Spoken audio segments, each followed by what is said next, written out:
Ako si Eliana, 71 taong gulang, at ito ang aking kwento, ang buong akala ko. Kapag ibinigay mo ang lahat para sa iyong mga anak, kapag isinakripisyo mo ang bawat piraso ng iyong pagkatao para sa kanilang kinabukasan, ang tanging sukli na hihintayin mo sa iyong pagtanda ay pagmamahal at kapanatagan. Hindi ko makakalimutan ang araw na sinabi sa akin ng kaisa-isa kong anak, si Marco, na gusto niyang magtayo ng sarili niyang pamilya at bahay. Noon, kapos na kapos sila ng kanyang asawang si Katrina. Ang asawa kong si Ricardo, na buhay pa noon, ay tiningnan ako. At sa isang tingin lang, alam na namin ang gagawin. Dahil sa pagmamahal. Dahil sa walang katumbas na pagmamahal ng isang magulang. Ipinagbili namin ang nag-iisang minana kong lupa mula sa aking mga ninuno, ang lupang iyon. Iyon sana ang aming seguridad sa pagtanda. Pero isinantabi namin iyon. Para sa kanila, para sa aming anak, para sa aming mga magiging apo. Ibinigay namin ang halos lahat ng pinagbentahan para makapagsimula sila. Ang natira ay sapat lang para sa amin ni Ricardo. At masaya na kami doon. Dahil ang kaligayahan ng isang magulang ay makitang maayos at masaya ang kanyang anak. Ang bahay na ito, ang bahay na tinutuluyan ko ngayon, at 22 taon naming pinaghirapan ni Ricardo. Bawat sulok nito, bawat piraso ng kahoy, ay may kuwento ng aming mga pangarap at pagmamahalan. Dito namin pinalaki si Marco. Dito siya natutong maglakad. Dito niya unang sinabi ang salitang mama. Ito ang aming pugad, ang aming tahanan. Ngunit ang lahat ng iyon ay nagbago sa isang iglap, isang linggo. Isang linggo pa lang ang nakakalipas mula nang ihatid namin sa huling hantungan ang aking asawa, ang aking si Ricardo. Ang sakit, sariwa pa. Ang mga luha ko, hindi pa natutuyo. Ang dibdib ko, parang pinipiga sa bawat paghinga. At sa gabing iyon, sa hapagkainan, kung saan dapat sana ay nagdadamayan kami, doon ko narinig ang mga salitang sumaksak sa aking puso at dumurog sa aking kaluluwa. Ang manugang kong si Katrina, habang abala sa paghiwa ng kanyang pagkain, ay tumingin sa akin. Malamig, walang emosyon, na para bang ipis lang ang tinitingnan niya. Sinabi niya, ngayong patay na ang asawa mo, Mama Eliana, magluksa ka, mag-impake, at huwag ka nang babalik. Natigilan ako. Ang kutsara at tinidor sa kamay ko ay bumagsak sa plato. Hinanap ng mga mata ko ang aking anak, ang aking si Marco, naghahanap ng tulong, ng pagtatanggol. Umasa ako na sasawayin niya ang kanyang asawa. Umasa ako na ipagtatanggol niya ang sarili niyang ina. Pero ang ginawa niya ay mas masakit pa sa sampal. Ngumiti lang siya at tumango, isang ngiti at isang tango. Iyon lang ang halaga ng 32 taon kong pag-aalaga. Hindi naman talaga sa iyo ang bahay na to. Dagdag pa ni Katrina. Kay Papa Ricardo ito. At ngayon, sa amin na. Nakikitira ka lang dito. Nakikitira. Ang salitang iyan, paulit-ulit na tumatakbo sa isip ko. Nakikitira sa sarili kong bahay. Tinawag akong pabigat. Sa mismong tahanan na binuo ko, tinuring akong isang bagay na kailangan ng itapon dahil wala nang pakinabang. Pinalayas ako na parang aso ng sarili kong pamilya habang nagluluksa ako. Wala silang utang na loob. Ang sakit.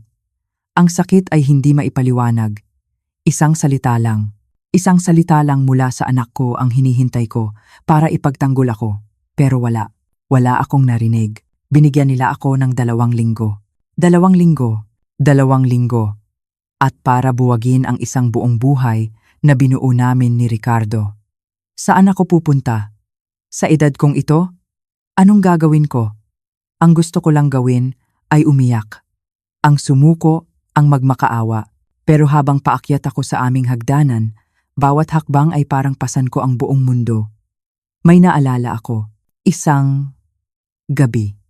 Ilang buwan bago pumanaw si Ricardo, nakita ko siyang abala sa mga papeles sa loob ng aming lumang aparador. Tumingin siya sa akin at sinabing, Eliana, mahal, tandaan mo ito. Ano man ang mangyari, huwag kang matatakot. Inihanda na kita. Mas matalino ka kaysa sa inaakala ng lahat. Noon, hindi ko naintindihan. Pero sa gabing iyon, kinabukasan, kakaiba ang sikat ng araw na tumatama sa aming bintana. 10 araw na ang lumipas mula noong gabing iyon. Ang gabing gumuho ang aking mundo. Sa loob ng 10 araw na iyon, para akong isang multo sa sarili kong bahay. Gumigising ako, nagkakape, at sinusubukang mag-ayos ng mga gamit, ngunit ang isip ko ay lumilipad. 2 beses nang bumisita sina Marco at Katrina, hindi para kumustahin ako, kundi para sukatin ang mga kurtina, pag-usapan kung anong kulay ang ipipinta sa mga pader, at kung saan ilalagay ang kanilang mga bagong kasangkapan. Nag-uusap sila na para bang hindi nila ako nakikita, na para bang isa na lang akong lumang muebles na naghihintay na mailabas. Narinig ko pa si Katrina sa telepono, kausap ang isang kontraktor. Sabi niya, "Pakitawagan na lang ako para sa estimate kapag nakaalis na ang matanda." Ang matanda. Ako iyon, ngunit sa araw na ito. At may nag-iba. Ang pighati ay naroon pa rin. Mabigat. Ngunit sa ilalim nito, may isang bagay na tumitibok. Isang determinasyon. Ang mga salita ni Ricardo ay bumabalik sa akin. Inihanda na kita. Nag-ayos ako ng sarili. Isinuot ko ang isang simpleng bestida at ang sapatos na bigay sa akin ni Ricardo noong aming anibersaryo. Nagmaneho ako papunta sa bangko. Ang daan ay pamilyar, ngunit ang pakiramdam ay bago. 20 taon na akong dumadaan dito. Kadalasan ay kasama ko si Ricardo. Siya ang laging bumababa para asikasuhin ang aming mga transaksyon. Sabi niya, para daw hindi na ako mapagod. Ngayon ko lang naintindihan. Marahil ay may mas malalim na dahilan. Pagpasok ko sa bangko, sinalubong ako ni Ginang Reyes, ang manager. Kilala na niya kami. Ginang de la Cruz, bati niya, puno ng pakikiramay. Nakikiramay po ako sa pagpanaw ni Ginoong Ricardo. Napakabuti po niyang tao. Salamat, Helen, sagot ko, at naupo sa tapat ng kanyang lamesa. Mahigpit ang hawak ko sa aking bag. Kailangan kong maintindihan ang aming sitwasyon sa pera. Si Ricardo kasi, siya ang humahawak ng lahat. At ako'y parang nawawala. Ngumiti siya ng may pangunawa. Siyempre po, Ginang de la Cruz. Huwag po kayong mag-alala. Titingnan po natin. Humarap siya sa kanyang computer at nagsimulang mag-type. Ang tunog ng keyboard ang tanging maririnig sa aming katahimikan. Ilang sandali pa, nakita kong bahagyang tumaas ang kanyang mga kilay. Bigla akong kinabahan. May problema po ba? Naisip ko, baka may ginawa na sina Marco. Baka na-access na nila ang aming mga account. Ay, hindi naman po sa problema, Ginang de la Cruz, sabi niya. Nagulat lang po ako. Medyo marami po pala kayong account dito. Higit sa inaasahan ko. Gumaan ng bahagya ang aking dibdib. Inimprenta niya ang isang papel at iniabot sa akin. Ito po ang inyong joint checking account, ang account na ginagamit ninyo para sa mga gastusin sa bahay. Tiningnan ko ang balanse. Hindi ito malaki, pero sapat para sa ilang buwan kung magtitipid ako. Salamat sa Diyos, bulong ko. At ito naman po, pagpapatuloy niya. Ang inyong joint savings account, isa pang papel. Dito, mas malaki ang halaga. Sapat para mabuhay ako ng ilang taon. Napabuntong hininga ako. Palagi kasing maingat sa pag-iipon si Ricardo, sabi ko. Opo, napakametikuloso po niya, sang-ayon ni Ginang Reyes, ngunit ang kanyang noo ay nakakunot pa rin habang nakatingin sa screen. Ginang de la Cruz, may nakikita pa po akong ilang account dito na kailangan kong i-verify. Ang ilan po ay nakapangalan sa inyo lamang. Natigilan ako. Sa pangalan ko lang? Imposible po yata iyan, sabi ko. Si Ricardo po ang namamahala sa lahat ng aming pera. Wala po akong sariling account. Muli siyang nag-type. Ayon po sa aming records. May 4 pa pong karagdagang account. Huminga siya ng malalim. 2 time deposit, 1 money market account, at ito po ay interesante. Isang trust account na itinatag 5 taon na ang nakalipas. Nahilo ako. Ang mga salitang iyon. Time deposit, money market, trust account. ay parang banyagang lengguwahe sa akin. Hindi ko po maintindihan, sabi ko. Nanginginig na ang aking boses. Walang anumang nabanggit sa akin si Ricardo tungkol dito. Nag-atubili signang Reyes, na parang maingat na pinipili ang kanyang mga salita. Maaari po ba akong magtanong, Ginang de la Cruz? Nagpahayag po ba ang inyong asawa ng anumang alalahanin tungkol sa inyong sitwasyon sa pamilya? Pamilya? Anong ibig ninyong sabihin? Minsan po kasi, paliwanag niya, kapag ang mga kliyente ay may komplikadong dynamics sa pamilya, marahil ay may mga alalahanin tungkol sa pag-aawayan sa mana. Gumagawa po sila ng mga hakbang para masigurado ang seguridad sa pera ng kanilang asawa. Biglang pumasok sa isip ko ang lahat. Ang mga pagkakataong nagiging tahimik si Ricardo kapag binabanggit ni Marco ang kanilang mga problema sa pera. Ang pag-aalala sa kanyang mga mata kapag nakikita niya ang mga mamahaling gamit na binibili ni Katrina. Ang pag-iit niya na siya na lang ang pupunta sa bangko. Kahit pa nag-aalok si Marco, nasamahan siya. Proteksyon. Ito ay proteksyon. Maaari ko po bang makita ang mga account na iyon? Halos pabulong kong tanong. Inimprenta niya ang ilang pahina pa. Ang unang time deposit, 7 taon na. Ang pangalawa, 3 taon na. Ang money market account. Regular na nalalagyan ng pera mula sa aming joint account. Pa-50-50 lang daw. Pero sa paglipas ng panahon, lumaki ito nang hindi ko namamalayan. Inabot niya sa akin ang mga statement. Lumangoy ang mga numero sa harap ng aking mga mata. Hindi ito basta-basta emergency fund. Ito ay malalaking halaga. Milyon-milyong piso. Sapat para bumili ng bagong bahay. Sapat para mabuhay ng marangya sa natitirang bahagi ng aking buhay. Paano? Paano ito naging posible? Wala akong pinirmahan, giit ko. Sa totoo po, pumirma kayo. Mahinahon niyang sabi. At may inilabas siyang isang makapal na folder. Binuklat niya ito. Nandito po ang mga pirma ninyo sa lahat ng papeles. Itinuro niya ang mga ito sa akin. Pirma ko nga, pamilyar na pamilyar. Pagkatapos ay tiningnan ko ang mga petsa. Naalala ko ang ilan sa mga araw na iyon. 1 beses, pumunta kami dito para i-update ang aming address. 1 pang beses, para palitan ang aming klase ng checking account. Dinadala ako ni Ricardo. Pinapapirma, at sinasabing mga karaniwang papeles lang iyon. Hindi niya sinabi sa akin kung ano talaga ang mga iyon. Hindi para lokohin ako, kundi para protektahan ako.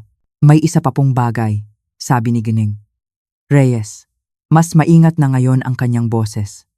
Ang trust account po na nabanggit ko, 5 taon na po itong nakakatanggap ng mga transfer mula sa isang business account, ang pangalan po, De La Cruz Construction Trust. Ang kumpanya ng asawa ko, pero ibinenta na niya iyon nang magretiro siya. Sabi ni Marco, halos pambayad utang lang daw ang pinagbentahan. Tumingin muli si Ginang Reyes sa kanyang screen. Umiling siya. Ayon po sa aming records, Ginang de la Cruz. Aktibo pa rin ang business account. May regular po itong mga deposito at pagkatapos ay may mga transfer papunta sa inyong trust account. Tumingin siya sa akin ng diretso. Ginang de la Cruz, sa tingin ko po, kailangan ninyong kausapin ang accountant ng negosyo. Baka po may higit pa kayong dapat malaman tungkol sa inyong kabuuang sitwasyong pinansyal. Parang lumulutang ang aking mga paa habang naglalakad ako palabas ng bangko. Ang aking bag na kanina'y magaan lang ay bumigat dahil sa mga papeles na naglalaman ng mga sikretong itinago ng aking asawa para sa akin. Sa halip na umuwi, nagmaneho ako papunta sa isang maliit na kapihan at umupo sa loob ng aking sasakyan. Doon, isa-isa kong binasa ang bawat papel na ibinigay sa akin ni Gining Reyes. Ang mga numero. Hindi sila nagsisinungaling.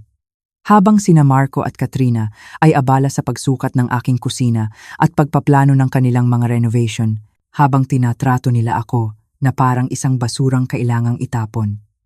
Mayroon pala akong mga yaman na wala silang kamalay-malay. Habang pinag-aaralan ko ang mga statement ng trust account, may napansin akong isang pattern. Ang mga petsa ng malalaking deposito ay kadalasang sumusunod sa mga pagbisita ni Marco kung kailan siya nanghihiram ng pera sa kanyang ama.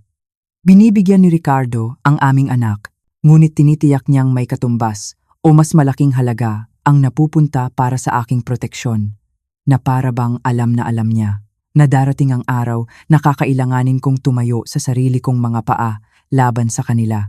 Kinaumagahan, tinawagan ko ang opisina ng accountant na sinabi sa akin ng bangko, Morrison and Associates. Ang pangalan ay pamilyar. Madalas itong banggitin ni Ricardo. Sabi niya, boring na mga papeles lang iyon. Sasakit lang ang ulo mo. Isa na namang paraan ng kanyang pagprotekta. Ang opisina ay simple lang. Nasa isang maliit na gusali sa pagitan ng isang dry cleaner at isang tax service. Simple. Hindi magarbo.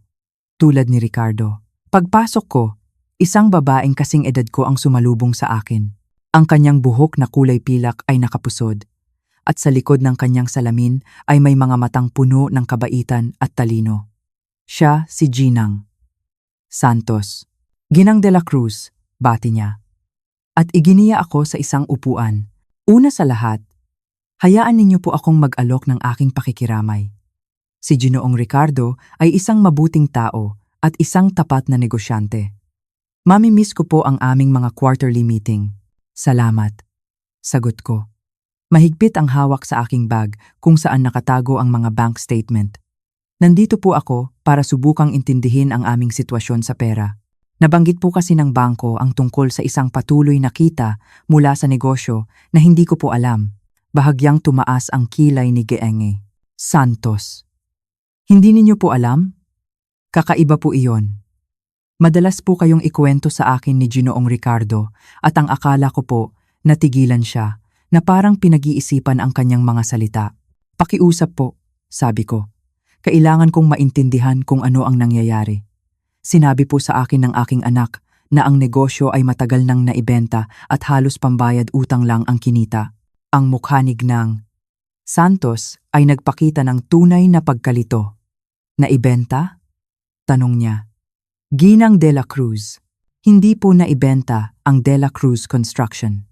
Ito po ay ni-restructure. Humarap siya sa kanyang computer at may binuksang mga file. 5 taon na po ang nakalipas. Inilipat ni Ginoong Ricardo ang pagmamay-ari ng lahat ng assets ng kumpanya sa isang trust, ang De La Cruz Construction Trust. Tumingin siya sa akin. Kayo po ang nakalista bilang nag-iisang benepisyaryo. Naramdaman kong umikot ang buong opisina. Humawak ako ng mahigpit sa braso ng upuan. Ako ang may-ari ng construction company? Sa teknikal na aspeto po, ang trust ang may-ari. At kayo po ang may-ari ng trust, paglilinaw niya. At sa katunayan po, napakatagumpay nito. Naging maingat po ang inyong asawa sa mga kontratang tinatanggap niya matapos ang restructuring. Mas maliliit na proyekto, pero sigurado at maaasahang mga kliyente. Patuloy na kita, sa halip na malakihan, pero hindi siguradong mga proyekto. Nagprint siya ng ilang pahina at iniabot sa akin. Ito po ang mga profit and loss statement sa nakalipas na 5 taon. Tulad po ng makikita ninyo, ang kumpanya ay kumikita ng tuloy-tuloy. Tinitigan ko ang mga numero. Nanginginig ang aking mga kamay. Ang taunang kita ay malaki. Sapat para ipaliwanag ang mga regular na deposito na nakita ko sa mga statement mula sa bangko. Pero nagretiro na si Ricardo, sabi ko ng mahina. Hindi na siya nagtatrabaho. Umatras po siya sa pang-araw-araw na operasyon. Opo, paliwanag niya. Pero siya pa rin po ang namamahala sa mga malalaking desisyon. Ang mismong construction work po ay pinamamahalaan ni Tom Bradley, si Mang Tomas. Sa tingin ko po ay kilala ninyo siya. Tumango ako. Si Mang Tomas. Mahigit 20 taon na siyang nagtatrabaho para kay Ricardo. Nagsimula bilang isang simpleng apprentice at naging pinagkakatiwalaang foreman. Nasa libing siya. Isa sa iilang tao doon na mukhang tunay na nagdadalamhati. Bakit? Bakit hindi ito sinabi sa akin ni Ricardo? Tanong ko, halos pabulong. Nag-atubili si Ginang Santos. Malinaw na hindi siya komportable. Ginang de la Cruz. Baka po hindi ko ito dapat sabihin, pero nag-aalala po si Ginoong Ricardo sa pressure mula sa pamilya. Nabanggit niya po na ang inyong anak na si Marco ay may mga problemang pinansyal at ang asawa nito ay may mga magagarbong kagustuhan.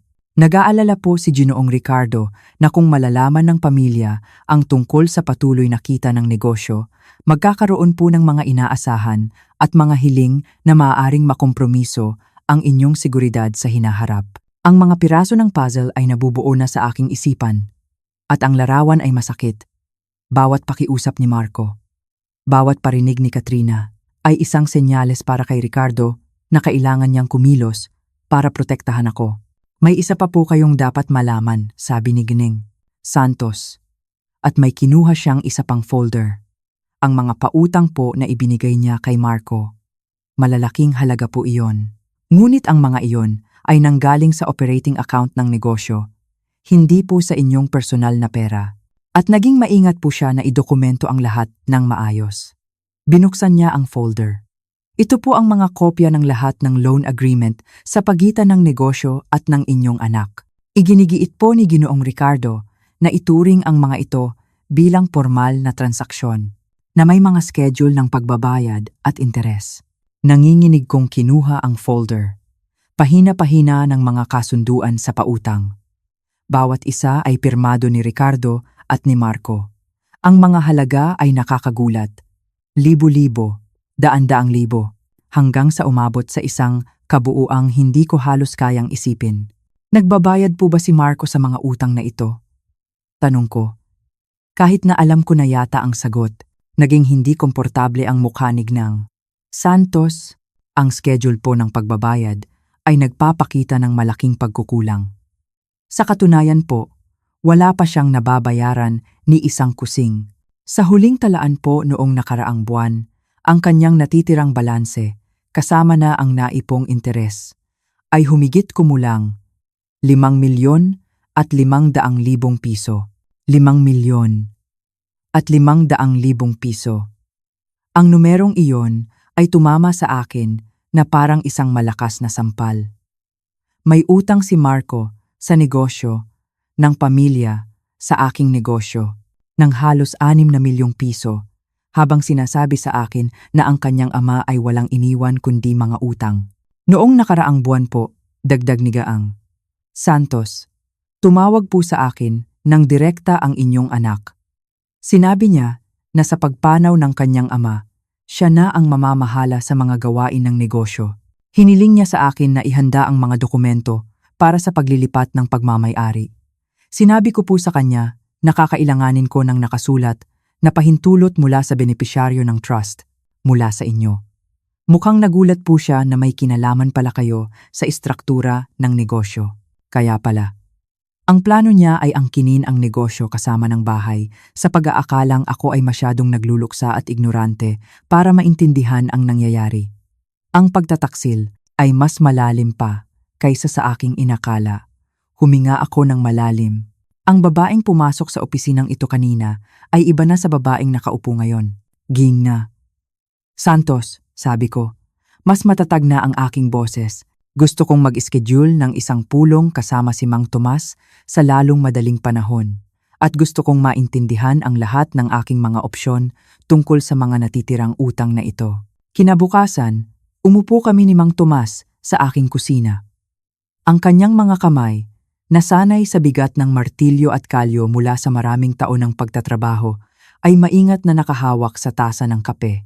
Sa edad na 55, taglay pa rin niya ang lakas ng isang taong nagtatayo ng mga gusali, ngunit ang kanyang mga mata ay may bakas ng pag-aalala na hindi ko pa nakikita dati. Ginang de la Cruz, simula niya, magaspang ang boses dahil sa emosyon. Sa totoo lang po, hindi ako mapakali mula nang pumanaw si Sir Ricardo. Noong isang linggo po, pumunta rito si Sir Marco. Sa job site, pinag-uusapan niya ang tungkol sa pag-evaluate ng mga asset at pag-streamline ng mga operation. Hindi po maganda ang dating sa amin. Nagsalin ako ng isa pang tasa ng kape. Ang pamilyar na gawain ay tumutulong na pakalmahin ang aking nerbiyos. Mang Tomas, ano po ba ang eksaktong sinabi ng aking anak sa inyo? Sabi niya po, may mga problemang pinansyal daw po ang pamilya at kailangang gumawa ng mahihirap na desisyon tungkol sa negosyo. Gusto niya po na bigyan ko siya ng kumpletong listahan ng lahat ng aming mga kasalukuyang kontrata, kagamitan at mga projection ng cash flow. Tumigas ang panga ni Mang Tomas. Hiningi rin po niya ang mga susi sa bakuran ng mga equipment at sa opisina. At ano po ang sinabi ninyo sa kanya? Tanong ko. Sinabi ko po na kailangan ko munang makausap kung sino talaga ang namamahala ngayon. Palaging malinaw ang bilin sa akin ni Sir Ricardo na kung may mangyari sa kanya, dapat akong maghintay ng tamang instruksyon mula sa legal na may-ari. Tumingin sa akin si Mang Tomas. Hindi po niya sinabi na si Sir Marco iyon. Gumaan ang pakiramdam ko. Inihanda ni Ricardo ang lahat hanggang sa huling detalye. Tiniyak niya na si Mang Tomas ay magiging isang tagapag-alaga ng negosyo, hindi isang taong basta na lang itong ibibigay sa sinumang angkin nito. Mang Tomas, sabi ko, may kailangan po akong ibahagi sa inyo, pero kailangan ko po ang inyong salita na ang pag-uusap na ito ay mananatili sa pagitan natin sa ngayon. Naging seryoso ang kanyang mukha. Mayroon po kayo niyan, ma'am. Inilatag ko sa lamesa ang mga dokumentong ibinigay sa akin ni Ginang Santos. Ako po ang may-ari ng De La Cruz Construction, hindi si Marco, hindi ang kanyang ari-arian. Ako, inilipat ni Ricardo ang lahat sa isang trust 5 taon na ang nakalipas at ako ang benepisyaryo. Nanlaki ang mga mata ni Mang Tomas habang pinag-aaralan niya ang mga papeles. Naku po, bulong niya. Patawarin ninyo po ang aking bibig, ma'am, pero si Sir Ricardo po talaga, laging 3 hakbang ang nauuna mag-isip. Totoo po iyan, sabi ko. At ayon sa mga talaang ito, ang negosyo ay napakakumikita sa ilalim ng inyong pamamahala. Isang bahid ng pagmamalaki ang gumuhit sa mukha ni Mang Tomas. Nakatayo po kami ng magandang reputasyon. Ginang de la Cruz, mga suking kliyente, kalidad na trabaho, at tamang presyo. Itinuro po sa akin ni Sir Ricardo na ang mga paulit-ulit na customer ay mas mahalaga kaysa sa anumang malaking score. Gusto kong ipagpatuloy ninyo ang lahat ng ginagawa ninyo. Eksakto tulad ng dati, sabi ko. Pero kailangan kong maintindihan ang isang bagay. Si Marco ay hindi naging tapat tungkol sa sitwasyon ng aming pera.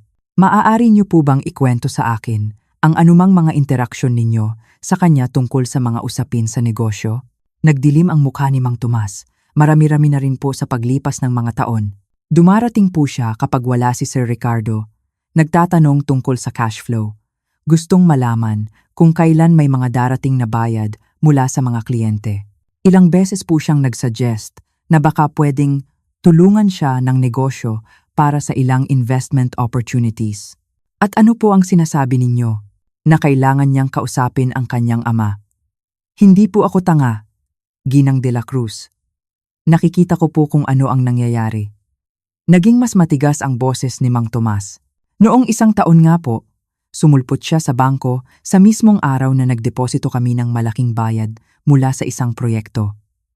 Nagkataon lang daw po, sabi niya, pero napaka-interesado niyang kausapin ang teller tungkol sa deposito. Kumuyom ang aking tiyan. Minamanmanan ni Marco ang kita ng negosyo, malamang ay para itama ang kanyang mga pakiusap para sa pautang sa mga oras na may pinakamalaking cash. Mang Tomas, sabi ko, may itatanong po ako sa inyo at kailangan ko po ng buong katapatan.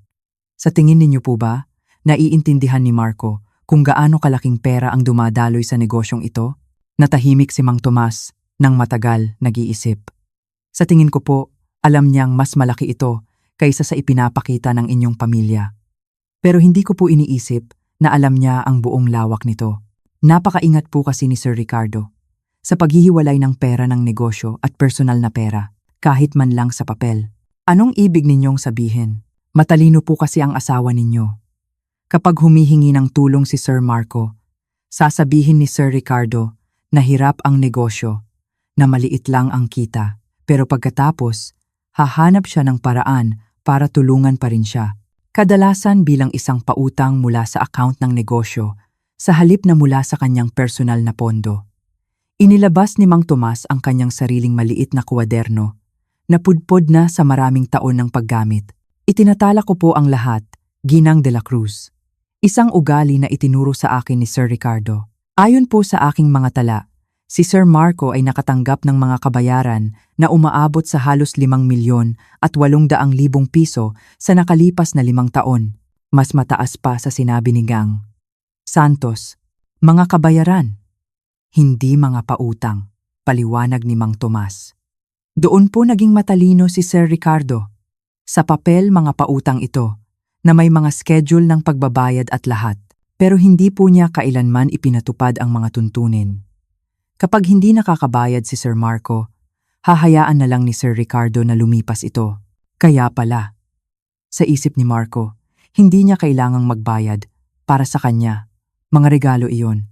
Habang nag-uusap kami, narinig ko ang pagsara ng pinto ng isang kotse sa labas. Pamilyar ang tunog. Sa bintana ng kusina, nakita ko ang sasakyan ni Marco, ang anak ko. Mahina kong sabi. Ayokong malaman niya na pinag-uusapan natin ang negosyo. Mabilis na tinipon ni Mang Tomas ang mga papel na ipinakita ko sa kanya. Ginang de la Cruz, sabi niya. Anuman po ang inyong maging desisyon, nasa likod ninyo po ako. Mabuting tao si Sir Ricardo at ipinagkatiwala niya sa inyo ang lahat. Sapat na po iyon para sa akin. Pumasok si Marco nang hindi man lang kumakatok. Umaga, ma, sabi niya. Halos hindi tiningnan si Mang Tomas. Hindi ko inaasahang may bisita ka. Dumaan si Mang Tomas para kumustahin ako. Mahinahon kong sabi. Oo. Ang atensyon ni Marco ay nasa iba na. Sinusuri ang kusina na parabang para sa pagbebenta. Sa katunayan, Tomas, mabutit nandito ka. Kailangan nating pag-usapan ang sitwasyon ng negosyo. Naging maingat ang ekspresyon ni Mang Tomas. Opo, ngayong wala na si Papa, magkakaroon ng ilang mga pagbabago. Kailangan ng pamilya na gumawa ng mga praktikal na desisyon tungkol sa mga asset.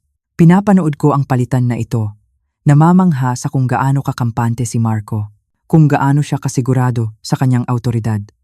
Wala siyang kaalam-alam na inaangkin niya ang isang bagay na hindi kailanman naging sa kanya. At sa sandaling iyon, alam ko na, handa na ako. Handa na akong ipaglaban kung ano ang tama. Kung ano ang para sa akin. Hindi nagtagal, dumating ang tawag na hinihintay ko. 3 araw matapos ang pag-uusap namin ni Mang Tomas sa aking kusina. 3 araw nang nakakabinging katahimikan mula sa panig ng aking anak. Alam ko, hindi sila titigil. Hindi nila matatanggap na ang isang wala ng silbing matanda ay may kakayahang tumayo at humindi. 7:00 ng umaga, nagring ang aking telepono. Ang boses ni Marco sa kabilang linya ay hindi na ang boses ng anak kong malambing. Ito ay malamig, matigas, at puno ng galit na pilit tinatago. Sabi niya, Ma, kailangan nating mag-usap. Ngayon, papunta na kami ni Katrina diyan. Hindi ba't masyado pang maaga? Mahinahon kong sagot. Hindi na ito makapaghihintay, aniya, at ibinaba ang telepono bago pa man ako makasagot. Hindi ako nagmadali, dahan-dahan akong bumangon. Pumili ako ng damit, isang navy blue na bestida na laging sinasabi ni Ricardo na nagmumukha akong kagalang-galang. Nagtimpla ako ng kape, inihanda ko ang aking sarili. Kung ito na ang laban, haharapin ko ito ng may dignidad. Eksaktong 20 minuto, dumating sila. Ang tunog ng takong ni Katrina sa aming baldosa ay parang martilyo, agresibo at nagmamadali. Binuksan ko ang pinto bago pa man sila kumatok. Gusto kong malaman nila na sa bahay na ito, ako pa rin ang may kontrol. Magandang umaga, bati ko, na para bang isa itong ordinaryong pagbisita. Nilagpasan ako ni Katrina at dire-diretsong pumasok sa sala. Ang kanyang mamahaling bag ay hawak niya na parang isang armas. Sumunod si Marco. Ang kanyang mukha ay madilim at seryoso. Hindi sila naupo. Tumayo sila sa pagitan ko at ng pinto. Isang paraan para takutin ako. Para iparamdam sa akin na ako ay nakakulong. Ma, hindi ko alam kung anong klaseng laro ang nilalaro mo. Simula ni Marco, walang anumang paggalang. Pero tumawag si Mang Tomas kahapon. Sinabi niya na hindi niya ako maaaring bigyan ng anumang impormasyon tungkol sa negosyo nang walang tamang authorization. Ano ang sinabi mo sa kanya? Umupo ako sa paboritong silya ni Ricardo. Ang silyang may pinakamagandang tanawin ng buong sala. Mula dito, kitang-kita ko sila. Kitang-kita ko ang kanilang pagkabalisa. Sinabi ko sa kanya na sundin ang tamang proseso, kalmado kong sagot. Iyon ang inaasahan ng papa mo. Tamang proseso? Sumigaw si Katrina, matinis ang kanyang boses. Si Marco ang anak at tagapagmana ni Ricardo. Ano pa bang authorization ang kailangan ng kahit sino? Tumingin ako sa kanya ng diretsyo. Legal na authorization, sabi ko. Yung uri ng authorization na nanggagaling sa tunay na pagmamay-ari. Kumunot ang noo ni Marco. Ano ang pinagsasasabi mo? Nakasaad sa huling habilin ni Papa na ang lahat ay mapupunta sa pamilya. Ako ang executor. Ibig sabihin, ako ang namamahala sa lahat ng ari-arian. Dahan-dahan. Inabot ko ang isang folder na inihanda ko sa mesang katabi ng aking upuan. Ang folder na naglalaman ng lahat ng katotohanan. Nanigas sina Marco at Katrina nang buksan ko ito. Sa isang banda, tama ka Marco, sabi ko, ang mga personal na gamit ng papa mo at ang bahay na ito ay nakapangalan sa pamilya. Ngunit may isang bagay na hindi mo alam. Huminga ako ng malalim. Ang De La Cruz Construction ay hindi bahagi ng kanyang personal na ari-arian at hindi na ito bahagi sa loob ng 5 taon. Ano? Halos sabay nilang tanong. Inilabas ko ang mga dokumento ng trust at maingat na inilapag sa center table sa pagitan namin.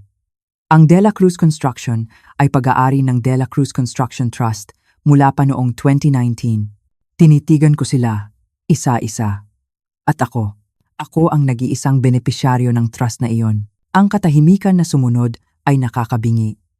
Ang tanging maririnig ay ang tiktak ng aming lumang orasan sa dingding. Bawat tunog ay parang isang martilyo na pumupukpok sa huling pako sa kabaong ng kanilang mga plano. Si Katrina ang unang gumalaw. Nanginginig ang kanyang mga daliri na may mamahaling manicure habang inaabot ang mga papeles. Binasa niya ito at nakita ko kung paano nawala ang kulay sa kanyang mukha. Binasa rin ni Marco, nakatayo sa likod niya. Ang kanyang mga mata ay nanlalaki sa bawat salitang nababasa. Imposible to, bulong ni Katrina. Ito ay peke. Wala kang alam sa negosyo. Hindi ka nga marunong magbalanse ng checkbook. Tama ka, sabi ko. At sa unang pagkakataon, may bahid ng pait sa aking boses. Hindi nga ako marunong. Ang papa ninyo ang humahawak ng lahat ng iyon, ngunit tila mas marami siyang naintindihan tungkol sa sitwasyon ng ating pamilya kaysa sa akin. Mas nakita niya ang mga bagay na pinili kong huwag pansinin dahil sa aking pagiging inosente. Napaupo si Marco sa sofa na para bang biglang nanlambot ang kanyang mga tuhod. Pero hirap na ang negosyo. Palaging sinasabi ni Papa na maliit lang ang kita, na halos sapat lang para mapatakbo ito. Sa katunayan, napakakumikita nito, sabi ko, at iniabot sa kanya ang isa pang set ng mga papel. Heto ang mga financial statement sa nakalipas na 5 taon. Ang panonood sa mukha ni Marco habang pinoproseso niya ang mga numero ay parang panonood sa isang taong ngayon lang nalaman na ang larong akala niya ay dama, ay chess pala, ang mga kinita. Halos hindi marinig ang boses ni Marco. Saan? Saan napunta ang lahat ng perang ito? Dito na. Ito na ang sandali. Ang bahagi nito ay napunta sa iyo, Marco, sabi ko, at inilabas ang mga dokumentasyon ng pautang. Isang malaking bahagi. Sa katunayan, 5,500,000 piso sa loob ng 5 taon. Para maging eksakto, dinaklot ni Katrina ang mga papeles ng utang. Ang kanyang mga mata ay galit na nagbabasa. Nakasulat dito, "Mga utang!" Sigaw niya, at hinarap si Marco. "Marco, sabi mo sa akin mga regalo iyon. Sabi mo tinutulungan tayo ng papa mo para makapagsimula. Mga regalo naman talaga yon," sabi ni Marco. Ngunit ang kanyang boses ay walang lakas, walang paninindigan. Hindi naman naningil si Papa. Hindi nga niya binanggit ang mga schedule ng pagbabayad. Binanggit niya, mahinahon kong sabi, nasa akin ang mga kopya ng bawat kasunduan, bawat usapan, bawat pagkakataong pinalampas ng Papa mo ang iyong mga hindi nabayarang utang dahil mas pinili niyang huwag masira ang ating relasyon. Mas pinili niya ang kapayapaan. Kahit na ang kapalit ay ang iyong kawalan ng responsibilidad. Pinanood ko habang dahan-dahang lumulubog sa kanilang kamalayan ang katotohanan. Itinayo ni Marco ang kanyang buhay, pinansyal sa isang kasinungalingan, sa pag-aakalang ang kabaitan ng kanyang ama ay isang balon na hindi mauubos. Malamang ay nangutang siya gamit ang mga inaasahang iyon. Gumawa ng mga pangako gamit ang perang akala niya ay sa kanya. Biglang tumayo si Katrina. Ang takot sa kanyang mga mata ay napalitan ng desperasyon. Pero hindi nito binabago ang kahit ano. Sigaw niya. Ang bahay. Ang bahay ay mapupunta pa rin kay Marco. Nakasaad iyon sa huling habilin. At mas malaki ang halaga nito kaysa sa anumang maliit na construction business na yan. Talaga ba? Mahinahon kong tanong. Pinapanatili ang aking kalmadong postura. Huwag ka nang maglaro ng mga laro, Eliana. Angil niya. Ang bahay na ito ay nagkakahalaga ng hindi bababa sa 23 milyong piso. Alam namin. Dahil nagtanong na kami. Tama ka. Sang-ayon ko. Ito ay isang magandang ari-arian. Isang napakagandang bahay. Na puno ng mga alaala. Huminto ako sandali. Hinayaan ang aking mga salita na mag-iwan ng bigat sa hangin. Siyempre. May isang maliit na bagay lang tayong kailangang isaalang-alang. Ang mortgage. Tumingin si Marco mula sa kanyang pagkakaupo. Anong mortgage? Sinabi ni Papa na bayad na ang bahay na ito, maraming taon na ang nakalipas. Bayad na nga, kumpirma ko. Ngunit 18 buwan na ang nakalipas. Kumuha ang Papa mo ng isang home equity loan. Isang malaking loan. Sa katunayan, mula sa ilalim ng folder, inilabas ko ang huling set ng mga dokumento, ang aking alas. Ang huling baraha na inihanda ni Ricardo, ang mga papeles na ito, ay natagpuan ko sa kanyang lumang aparador kagabi lamang, maingat na nakatago sa isang folder na may markang pondong pang-emerhensiya, isang home equity loan, para sa halagang 20 milyong piso. Pagpapatuloy ko, at inilapag ang mga dokumento sa lamesa. Nakita ko kung paano nanlaki ang mga mata ni Katrina. Ang buong halaga ng loan ay inilipat sa account ng De La Cruz Construction Trust. Ibig sabihin, ang perang nakuha mula sa bahay na ito ay naging bahagi ng aking mana. Namuti ang mukha ni Katrina na parang isang papel. Hindi iyan posible. Malalaman namin. Kailangan naming pumirma. Hindi, putol ko sa kanya. Ang papa mo ang nag-iisang legal na may-ari ng bahay noong panahong iyon. Oo. Nakalista ako bilang asawa na may karapatan ng survivorship, ngunit hindi bilang isang co-owner. Hindi niya kailangan ng pirma ng kahit sino pa. Tinitigan ni Marco ang mga dokumento ng pautang na para bang ang mga ito ay nakasulat sa isang lengguaheng hindi niya maintindihan. Pero, bakit? Bakit niya gagawin ito? Bakit niya isasangla ang bahay para lang maglagay ng pera sa isang business account? Sa sandaling iyon, hinayaan kong makita nila ang sakit na matagal ko nang kinikimkim. Dahil pinoprotektahan niya ako, Marco, sabi ko, nanginginig ang aking boses. Tinitiyak niya na anuman ang mangyari. Magkakaroon ako ng seguridad sa pananalapi. Protektahan ka. Mula saan? Paos na tanong ni Marco. Ikinumpas ko ang aking kamay. Sumasakop sa eksena sa aming harapan. Mula dito, sabi ko, mula sa pagpapalaya sa akin sa sarili kong bahay ng mga miyembro ng pamilya na ang tingin sa akin ay isang pabigat, hindi isang tao. Mula sa maiwang, walang-wala, habang inaangkin ng lahat, ang akala nila ay nararapat para sa kanila. Sa wakas, tuluyang gumuho ang pagtitimpi ni Katrina. Minanipula mo siya, sigaw niya. Kinumbinsi mo ang isang mamamatay na tao na baguhin ang lahat. Ang papa mo ay hindi mamamatay. Nang itayo niya ang mga trust na ito, Katrina. Matatag kong sagot. Siya ay nagpaplano, at ang katotohanang naramdaman niya ang pangangailangan na magplano para sa ganitong senaryo. Ay dapat magsabi sa inyo ng isang bagay tungkol sa kung paano niya tinitingnan ang dynamics ng ating pamilya. Nanginginig ang mga kamay ni Marco habang ibinababa niya ang mga papeles. Ma, sigurado akong maaayos natin to. Hindi mo naman talaga gustong magpatakbo ng isang construction business, di ba? At ang bahay na ito ang ating tahanan. Dapat manatili ito sa pamilya.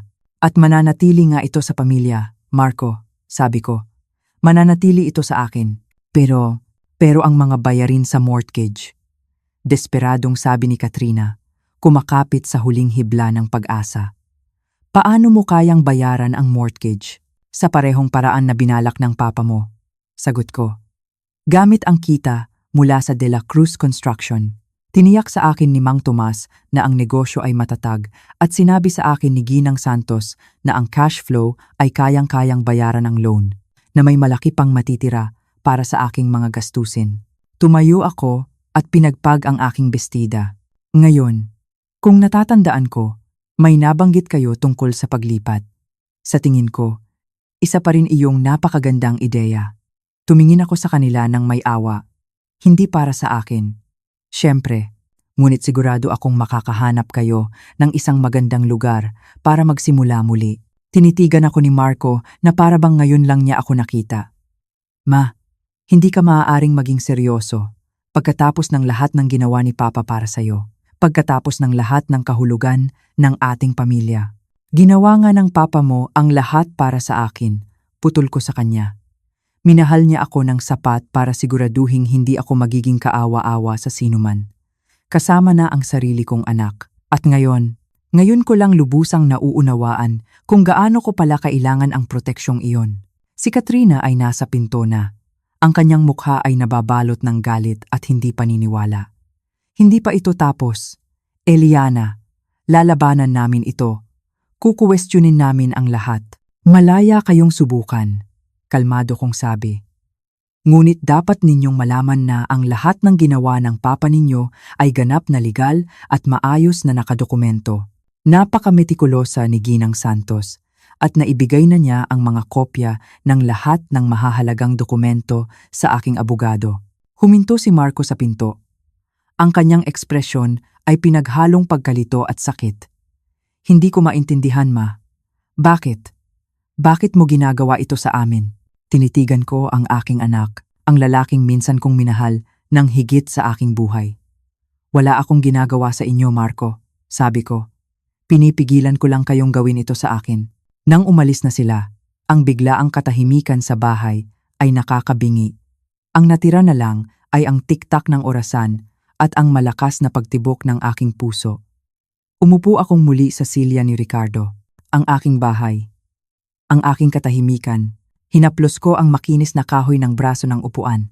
Sa loob ng 32 taon, ang buhay ko ay umikot sa pagiging asawa at pagiging ina. Ang aking mga desisyon, ang aking mga pangarap, ay laging nakakabit sa kanila. Kahit sa aming pananalapi, si Ricardo ang kapitan ng aming barko. Nagtiwala ako sa kanya ng buong buo at hindi niya ako binigo. Ngunit sa aking pagtitiwala, hindi ko na malayang nawalan na pala ako ng kaalaman at kontrol. Naging dependent ako. Ngayon, sa isang iglap, lahat ay nagbago. Sa unang pagkakataon mula noong ako ay isang dalaga, ako ay ganap na malaya sa pananalapi. Wala akong utang kaninuman, at walang sino man ang makakakuha ng kung anong mayroon ako. Ang pakiramdam ay kakaiba, nakakatakot, ngunit kasabay nito, nagbibigay lakas. Ang mga dokumento sa lamesa ay hindi lang mga papel. Ang mga ito ay simbolo. Simbolo ng pagmamahal ni Ricardo na lumagpas pa sa kanyang libingan. Simbolo ng kanyang karunungan at pag-iintindi sa kalikasan ng tao. Nakita niya ang kasakiman sa mga mata ng aming sariling pamilya, isang bagay na pinili kong bulagin ang aking sarili. Hindi niya ako binigyan ng pera lang, binigyan niya ako ng kalayaan. Inabot ko ang telepono at tinawagan si Mang Tomas. Nang marinig niya ang aking boses, naramdaman ko ang kanyang pag-aalala. Ginang De La Cruz, ayos lang po ba kayo? Dumaan po ba sila? Ayos lang ako, Mang Tomas, sabi ko. At sa unang pagkakataon sa loob ng maraming araw, isang maliit na ngiti ang sumilay sa aking mga labi. Mas maayos pa kaysa sa inaasahan. Gusto ko lang sabihin sa iyo na magpapatuloy tayo sa operasyon ng negosyo. Tulad ng dati. Walang magbabago. Narinig ko ang kanyang pagbuntong hininga ng ginhawa. Iyan po ang pinakamagandang balita na narinig ko, ma'am. Maraming salamat po. Pagkatapos, tinawagan ko si Ginang Santos. Ikinuwento ko sa kanya ang nangyari. Ipinayo niya sa akin na kumuha ng isang mahusay na abogado para siguruhing maprotektahan ang aking mga karapatan kung sakaling ituloy ni Marco at Katrina ang kanilang banta. Sinunod ko ang kanyang payo. Sa mga sumunod na araw, sa halip na mag-impake ng aking mga gamit, nagsimula akong mag-ayos ng aking buhay. Binuksan ko ang lumang aparador ni Ricardo, ang kanyang opisina, at sinimulang pag-aralan ang bawat folder, bawat resibo. Sa bawat dokumentong aking nababasa, mas lalo kong nakikita ang lawak ng kanyang pagpaplano. Hindi ito isang biglaang desisyon. Ito ay isang kuta. Isang pader na dahan-dahan niyang itinayo sa paligid ko sa loob ng maraming taon, ladrilyo sa ladrilyo, transaksyon sa transaksyon. At ngayon, natututunan kong maging reyna ng kastilyong iyon. Hindi na ako umiiyak tuwing gabi. Ang pighati sa pagkawala ni Ricardo ay naroon pa rin. Isang sakit na marahil ay hindi na mawawala, ngunit hindi na ito ang pighati ng isang taong walang pag-asa. Ito na ngayon ang pighati ng isang taong nagpapasalamat. Nagpapasalamat sa isang pag-ibig na napakatotoo at napakalakas na kaya akong protektahan kahit nawala na siya. Isang gabi, habang nagkakape ako sa aming beranda, pinapanood ang mga bituin, napagtanto ko ang isang bagay. Ang tagumpay ay hindi ang pagsigaw. Hindi ito ang paghihiganti. Ang tunay na tagumpay ay ang katahimikan, ang kapayapaan ng loob na alam mong nasa tama ka. Ang kapangyarihang malaman na ang iyong kinabukasan ay nasa iyong sariling mga kamay. At sa gabing iyon, sa ilalim ng tahimik na kalangitan, naramdaman ko ang kapayapaang iyon sa unang pagkakataon sa napakatagal na panahon. 6 na buwan ang lumipas. Mabilis, ngunit puno ng pagbabago. Gaya ng inaasahan, sinubukan ni Marco at Katrina na labanan ang mga trust sa korte. Kumuha sila ng isang mamahaling abogado na dalubhasa sa mga kaso ng elder law at financial exploitation. Sinubukan nilang palabasin na ako ay minanipula ng isang matanda at may sakit na asawa, na ako ay isang biktima. Ngunit ang batas at ang katotohanan ay nasa panig ko. Ang investigasyon ay naghayag lamang ng kung gaano kaligal at kaayos ang lahat ng ginawa ni Ricardo. Ang bawat pirma, ang bawat transaksyon ay perpekto. At sa halip na mapawalang bisa ang kanilang mga obligasyon, lalo pang lumabas ang katotohanan. Ang utang ni Marco sa negosyo, kasama na ang mga interes at multa, ay umabot na sa halos 6 na milyong piso. Hindi ito naging maganda para sa kanila. Pagkatapos ng 6 na buwang pag-aaway sa korte, napilitan silang sumang-ayon sa isang kasunduan. Isang kasunduan na kumikilala sa buong halaga ng utang at nagtatatag ng isang plano ng pagbabayad na aabutin sila ng 8 taon para makumpleto, kung hindi sila papalpak kahit isang beses. Samantala, ako naman ay nagsimula na ng aking bagong buhay. Ibinenta ko ang malaking bahay.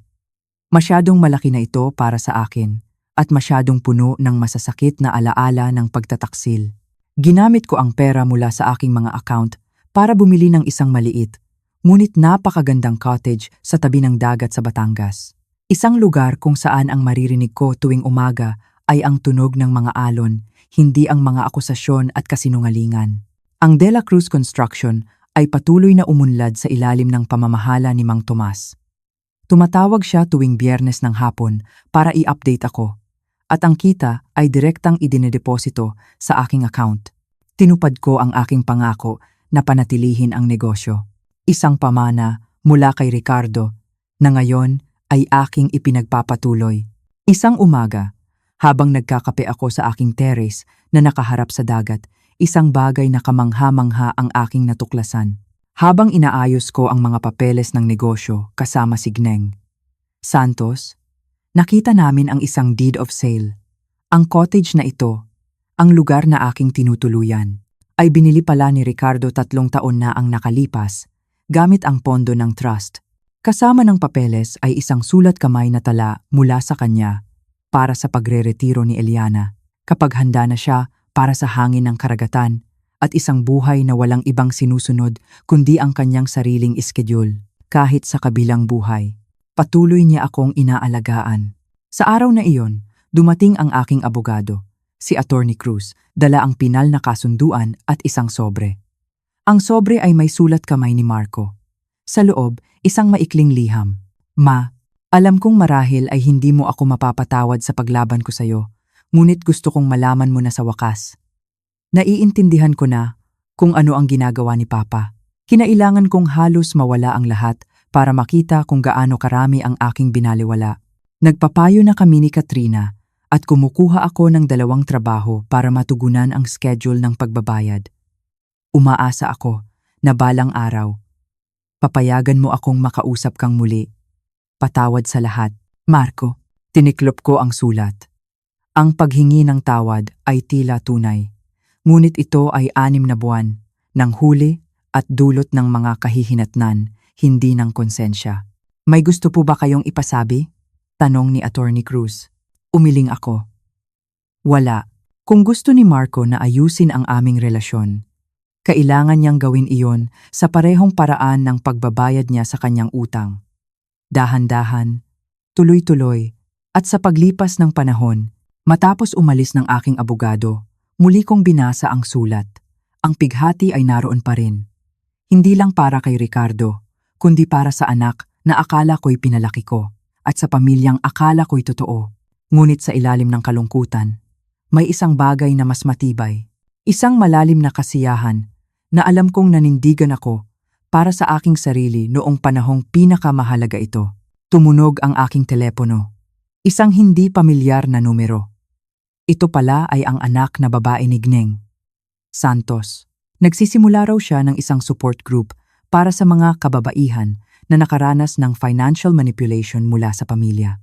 Itinanong niya kung maaari kong ibahagi ang aking karanasan. Noon, hindi ko alam kung ano ang isasagot ko. Ngunit habang tinitingnan ko ang malawak na karagatan sa aking harapan, napagtanto ko ang lahat. 6 na buwan na ang nakalipas. Ako ay isang biyudang nagluluksa na maaaring mapalayas sa lansangan. Ngayon, ako ay isang babaeng malaya sa pananalapi, nakatira sa lugar na gusto ko at walang pananagutan kaninuman kundi sa aking sarili. Kailan mo gustong magsalita ako? Tanong ko. Hindi tungkol sa paghihiganti, kundi tungkol sa kahalagahan ng pag-unawa sa iyong sariling sitwasyon. Tungkol sa regalo ng kalayaan na ibinigay sa akin ni Ricardo. Kinagabihan, gaya ng dati, umupo ako sa aking terrace na may isang baso ng alak at pinanood ang paglubog ng araw. Itinaas ko ang aking baso sa isang tahimik na pagpupugay. Para kay Ricardo, minahal niya ako ng sapat para siguraduhing hindi ako magiging kaawa-awa. At minahal niya ako ng sapat para tiyakin na kapag dumating ang pagsubok, mayroon ako ng lahat ng kailangan ko para malampasan ito. Ang karagatan ay nagpatuloy sa kanyang walang hanggang pakikipag-usap sa dalampasigan at ako, sa sarili kong tahanan, sa sarili kong terrace, namumuhay ng sarili kong buhay. Sa wakas, ay nauunawaan kung ano talaga ang kahulugan ng kalayaan. Ang kahulugan nito ay hindi na kailanman kailangang magmakaawa para sa isang lugar sa isang lamesa na dapat ay sa iyo sa simula pa lang. Ang kahulugan nito ay kapayapaan. Ang sulat ni Marco ay nakapatong pa rin sa aking mesa. Binabasa ko ito paminsan-minsan, hindi dahil sa naghihintay ako ng kanyang pagbabalik, kundi para ipaalala sa aking sarili kung gaano kalayo na ang aking narating. Ang bawat salita ng pagsisisi ay tila tunay, ngunit alam ko sa aking puso na ang pagsisising iyon ay isinilang mula sa pagkatalo, hindi mula sa tunay na pagbabago ng puso. Ang pagpapatawad ay isang bagay na komplikado. Hindi ito isang gripo na bubuksan mo lang at biglang dadaloy ang lahat ng awa. Para sa akin, ang pagpapatawad ay hindi ang paglimot sa sakit. Ito ay ang pagpili na huwag nang hayaang ang sakit na iyon ang magdikta sa natitirang bahagi ng iyong buhay. At sa ngayon, iyon muna ang kaya kong ibigay. Isang hapon, habang nag-aalaga ako ng aking mga halaman sa hardin, mga rosas at sampagwita na ako mismo ang nagtanim, tumunog ang aking telepono. Isang numerong hindi pamilyar. Noong una, ayaw ko sanang sagutin. Natutunan ko nang mahalin ang aking katahimikan. Ngunit may kung anong nag-udyok sa akin na sagutin ito. Hello po, si Ginang de la Cruz po ba ito? Tanong ng isang boses ng isang batang babae sa kabilang linya. Ako po si Linda. Anak po ako ni Ginang Santos, ang inyong accountant. Naalala ko siya. Nabanggit siya sa akin ni Gneng Santos, isang nurse na nagtatrabaho sa isang ospital sa rehiyon. Ay oo, Hija. Kumusta ka? Anong maitutulong ko sa'yo? Sa totoo po, Tita Eliana, sabi niya. Baka po kayo ang makatulong sa amin. Huminga siya ng malalim. Ikinuwento po sa akin ni Mama ang inyong pinagdaanan kung paano ninyo kinailangang itayong muli ang inyong buhay pagkatapos po ng, pagkatapos po ng mga pagsubok sa pamilya, natahimik ako. Ang kwento ko ay naging isang kwentong naipapasa na pala. Nagsisimula po kasi ako ng isang maliit na support group, pagpapatuloy niya. Para po sa mga kababaihan, lalo na po sa mga senior citizen na tulad ninyo, na nakaranas ng financial manipulation o pang-aabuso mula sa sarili nilang pamilya. Marami po sila, tita. Maraming marami. Mga nanay na naubos ang ipon para sa anak, pero sa huli ay itinataboy. Mga asawang iniwang walang-wala. Mga kapatid na niloko. At naisip ko po, baka po payag kayong ibahagi ang inyong karanasan, ang inyong kwento, ang hiling na iyon ay hindi ko inaasahan. Ako? Magsasalita sa harap ng ibang tao? Naku, Hija, hindi ko alam kung ano ang sasabihin ko. Hindi ako sanay. Tita, sabi niya. May lambing sa kanyang boses. Magugulat po kayo kung gaano karaming kababaihan ang nasa parehong sitwasyon. Mga anak na pakiramdam ay may karapatan sila sa yaman ng kanilang mga magulang. Mga miyembro ng pamilya na inaabuso ang kabaitan. Ang kwento ninyo po ay maaaring makatulong sa ibang kababaihan na maintindihan ang kanilang mga karapatan at para mahanap nila ang lakas ng loob na protektahan ang kanilang mga sarili. Ang inyong boses po ay maaaring maging boses din nila. Tumingin ako sa paligid, sa aking maliit na hardin, sa aking maliit na bahay, sa malawak na karagatan sa aking harapan. 6 na buwan na ang nakalipas. Ako ay isang babaeng basag na basag. Naghahanda na mapalayas at maging palaboy. Ngayon, ako ay nakatayo sa sarili kong lupa. Humihinga ng hangin ng kalayaan at walang sinumang maaaring magdikta sa aking buhay. Ang lahat ng ito ay dahil sa pagmamahal at paghahanda ni Ricardo at dahil sa lakas ng loob na hindi ko alam na mayroon pala ako. Marahil, ito na ang paraan para bigyang pugay ang dalawang iyon. Sige, Hija, sabi ko, at nagulat ako sa tatag ng sarili kong boses. Gagawin ko. Talaga po, tita? Papayag po kayo? Oo, sabi ko. Gagawin ko. Ngunit hindi ako magkukuwento tungkol sa paghihiganti o tungkol sa mga laban sa korte. Huminga ako ng malalim. Gusto kong magsalita tungkol sa pagkakaiba ng pagiging isang mapagmahal na miyembro ng pamilya at pagiging isang doormat. Tungkol sa kahalagahan ng pag-unawa sa iyong sariling sitwasyong pinansyal at higit sa lahat tungkol sa regalong ibinigay sa akin ni Ricardo nang protektahan niya ang aking kinabukasan kahit na mula sa aming sariling anak. Itinakda namin ang petsa ng pagpupulong sa susunod na buwan. Pagkababa ko ng telepono, isang kakaibang pakiramdam ang bumalot sa akin. Isang pakiramdam ng layunin. Ang pagtulong sa ibang kababaihan na makatawid sa parehong madilim na landas na aking tinahak ay parang isang paraan para parangalan ang proteksyon ni Ricardo at ang aking sariling pinaghirapang kalayaan. Kinagabihan, ginawa ko ang isang ritual na sinimulan ko mula nang lumipat ako sa cottage na ito. Umupo ako sa aking terrace na may isang baso ng alak at pinanood ang dahan-dahang paglubog ng araw. Kinuha ko ang oras para namnamin ang simpleng katotohanan na ang tanawing ito, ang kapayapaang ito, ang kalayaang ito, ay ganap na sa akin. Walang sinuman ang makakakuha nito mula sa akin. Walang sinuman ang maaaring bumoto para paalisin ako sa sarili kong buhay. Walang sinuman ang maaaring magpasya na ako ay wala ng silbi. Tahimik ang cottage maliban sa ritmo ng karagatan at sa malayong huni ng mga ibon na naghahanda na sa kanilang pamamahinga. Bukas, aalagaan ko ang aking hardin. Baka magmaneho ako papunta sa bayan. para mananghalian sa maliit na kainan, kung saan palaging inilalaan para sa akin ng may-ari ang lamesa sa tabi ng bintana. Mga simpleng kaligayahan na pag-aari ko ng buo. Ang utang ni Marco ay mababayaran din sa paglipas ng panahon. Tinitiyak ng kasunduan sa korte na ang hustisya ay maipapatupad anuman ang kanyang maging mga desisyon. Ngunit ang tunay na tagumpay ay hindi pinansyal. Ito ay ang kaalaman na natagpuan ko ang lakas na ipaglaban ang respeto na nararapat sa akin. Habang ang huling sinag ng araw ay naglalaho sa kalangitan, itinaas ko ang aking baso, isang tahimik na pagpupugay. Para sa iyo, Ricardo, mahal ko. Nasaan ka man, minahal mo ako ng sapat para siguraduhin hindi ako magiging kaawa-awa. Hindi ako aasa sa habag ng mga taong ang tingin sa akin ay isang bagay na maaaring itapon. At minahal mo ako ng sapat para tiyakin na kapag dumating ang pagsubok, mayroon ako ng lahat ng kailangan ko para malampasan ito. Ang karagatan ay nagpatuloy sa kanyang walang hanggang pakikipag-usap sa dalampasigan. At ako, nakaupo sa sarili kong tahanan, sa sarili kong terrace, namumuhay ng sarili kong buhay.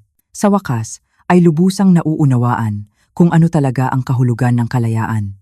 Ang kahulugan nito ay hindi na kailanman kailangang magmakaawa para sa isang lugar sa isang lamesa, na dapat ay sa iyo sa simula pa lang.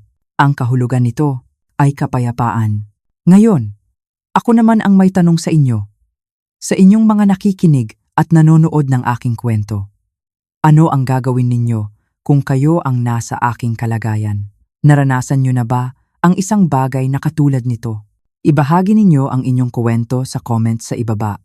Kwentuhan ninyo ako.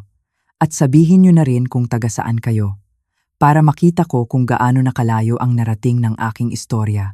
Salamat sa panonood hanggang dito.